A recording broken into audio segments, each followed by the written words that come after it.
Hello everyone, this is the 7th video of chemical kinetics, and in this video we are going to discuss the effect of catalyst on the rate of reaction, as we are studying about the factors affecting rate of reaction. So we have discussed about concentration, then we have discussed about temperature, and now we will discuss about catalyst, that how the catalyst affect the rate of reaction. So as you know that catalyst generally changes the rate of reaction. So it may increase or decrease the rate of reaction. Now the question is how the catalyst changes the rate of reaction. So this is explained on the basis of activation energy. So as you know, activation energy, what is the activation energy? Activation energy is the minimum energy required for reactants to undergo a chemical reaction. So as you know, there is energy now, and it is extent of reaction. So as if the energy of reactants, here the substance is reactant, as the extent of reaction increases, the energy of reactants increases, and then finally they reach to a point after getting the activation energy. So this is their activation energy. Activation energy is simply denoted by EA. Now after that, when the reaction is completed, the energy is decreased and products are formed. Now you can see here, from reactants to product, activation energy is required. This is without catalyst, when catalyst is not present. Now what does catalyst do? इसमें catalyst का role क्या हो जाता है? When catalyst is used, catalyst decreases the activation energy required for a reaction. So for catalyst, in the presence of catalyst, the graph will be like this. तो यहाँ पे अगर आप एक्टिवेशन एनर्जी देखोगे, तो एक्टिवेशन एनर्जी जो है ये है when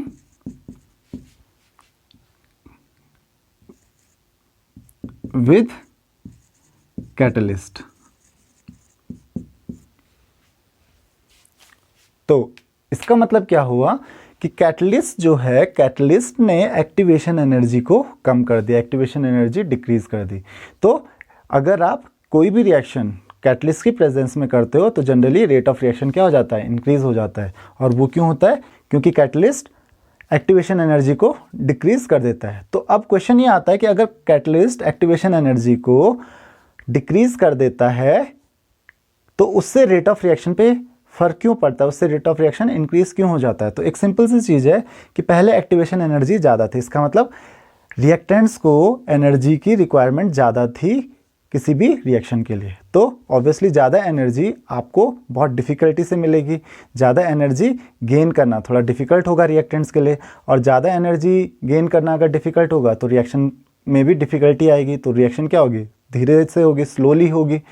बट अगर एक्टिवेशन एनर्जी बहुत कम हो जाए, एक्टिवेशन एनर्जी कम होने का मतलब क्या हुआ कि अब रिएक्टेंट्स को बहुत कम एनर्जी चाहिए किसी भी रिएक्शन के लिए. तो क्योंकि बहुत कम एनर्जी चाहिए तो बहुत कम एनर्जी तो बहुत इजीली अवेलेबल होगी किसके को? रिएक्टेंट्स को.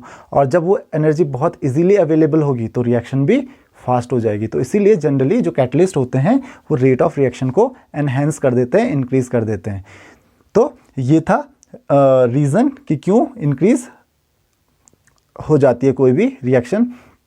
अब ये क्वेश्चन आता है कि ऐसा कैसे होता है, ये एक्टिवेशन एनर्जी कम क्यों हो जाती है कैटलिस्ट की प्रेजेंस में?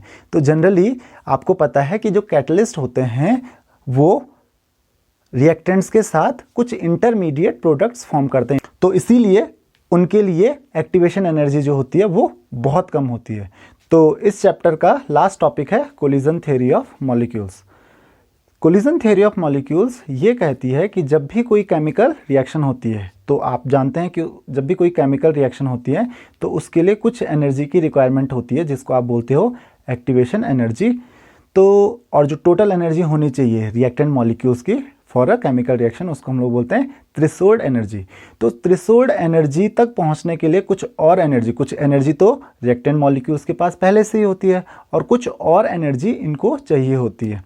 तो कोलिजन थ्योरी कहती है कि ये एनर्जी कहाँ से आती है, ये एनर्जी आती है बाय कोलिजन। जब मॉलिक्यूल्स जो होते हैं रिएक्टेंट्स के वो आपस में कोलाइड करते हैं तो उस टाइम पे वो इतनी एनर्जी प्रोड्यूस करते हैं कि जो इनकी टोटल एनर्जी होती है रिएक्टेंट मॉलिक्यूल्स की वो थ्रेशोल्ड एनर्जी को क्रॉस कर जाती है। तो ऐसे कोलिजन्स, जिन कोलिजन से जो रिक्वायर्ड एनर्जी होती है या जो टोटल एनर्जी होती है रिएक्टेंट मॉलिक्यूल्स की वो थ्रेशोल्ड एनर्जी से ज़्यादा हो जाए, उन कोलिजन्स को हम लोग बोलते हैं इफेक्टिव कोलिजन्स।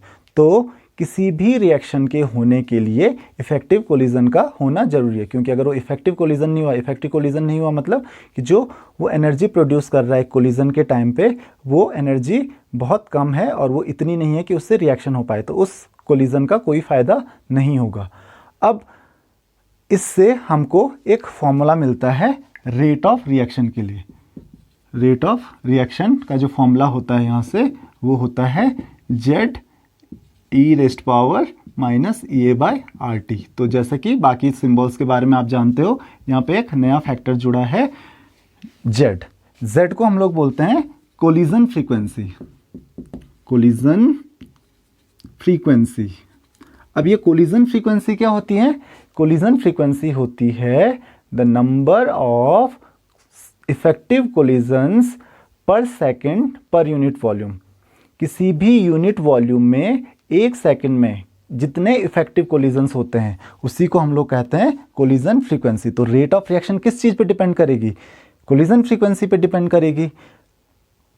तो रेट ऑफ रिएक्शन का फॉर्मूला आपके लिए हो जाता है Z e⁻⁻ बाकी E क्या होती है? एक्टिवेशन एनर्जी, R और T यूनिवर्सल गैस कांस्टेंट और टेम्परेचर।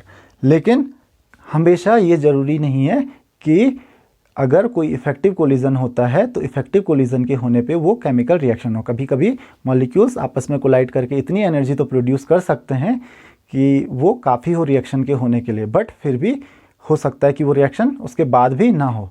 तो इसका मतलब ये एग्जैक्ट फॉर्मूला उस केस में नहीं हो पाएगा। तो एग्जैक्ट फॉर्मूले के लिए हम लोग इसमें एक और फैक्टर मल्टीप्लाई कर देते हैं जिसको हम लोग बोलते हैं स्टेरिक फैक्टर। तो रेट ऑफ रिएक्शन का फॉर्मूला क्या हो जाएगा यहाँ से? PZ e⁻⁻EA/RT, जहाँ पे हम लोग P को कहते हैं स्टेरिक फैक्टर। तो this is the end of the chapter. If you have any doubts in this chapter please watch all the videos of chemical kinetics once again, and if you have any queries please ask me in the comment box. Thank you very much.